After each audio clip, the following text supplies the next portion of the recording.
আমায় দেখে তুমি জ্বলো না, তুমিও চেষ্টা করো। আমাকে দেখে যে এটাতে জ্বলছো, তুমিও সেটাতে সফলতা পাবে কিনা চেষ্টা চালিয়ে যাও। চেষ্টা করলেই সফলতা পাবে। বেকার নোংরা, বেকার এমনি করে মুখ বেঁকিয়ে বেঁকিয়ে নিজের শিক্ষিত শিক্ষিত বলো না, তার পরিচয়টা তুমি নিজেই দিচ্ছ। এই যে মঙ্গলাকে সাপোর্ট করতে গিয়ে অন্যকে টেনে টেনে কথা বলছো। আরে মঙ্গলাকে সাপোর্ট করছো, মঙ্গলাকেই সাপোর্ট করো, মানুষকে টানছো কেন? অন্য মানুষরা তো তোমায় কিছু বলে না। আমি যেমন মঙ্গলার ভুলগুলো ধরছি, আমি অন্যকে কি কিছু বলছি না? অন্যরা কি আমায় কিছু বলেছে নাকি? হ্যাঁ, অবশ্য আমি লাইভে এলে আমার পেছনে লাগতে এলে আমি আবার চুপচাপ তো সহ্য করি না, না আমি আবার আঁচলাটা দিয়ে দিই। এই জন্যই মানুষ আমাকে নিতে পারে না, সঠিক কথা বলি তাই। ভণ্ডামও আমার কাছে চলবে না।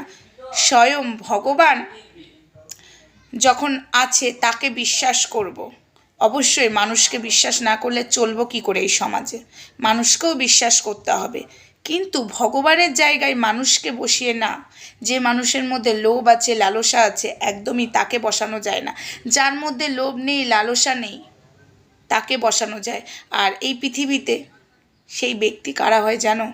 মা এবং বাবা এবং নিজের পরিবার।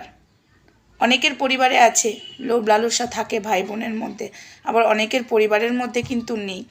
আর মা বাবার তো লালসা থাকেই না, তাই তাদেরকে বসানো যায় ভগবানের জায়গায়। ভগবান, তারপরে মা বাবা। এইরকম চিটিংবাজিকে বসাতে পারবো না, আর তাদের পা ধোয়া জল খেতেও পারবো না। আর এরকম বুজরুকি ত্রিশূলে পা দিয়ে ভণ্ডামো করবে, সেটাকেও মেনে নিতে পারবো না। তো যাই হোক, প্রতিবাদ করবো, কিন্তু তুমি হিংসা করো না, ঠিক আছে? হিংসা করে হিংসার গাছ বাড়ে না, বুঝেছো? তো চলো বন্ধুরা, আমার এইটুকুই বলার ছিল। ভিডিও আসছে, অবশ্যই দেখবে। টাটা।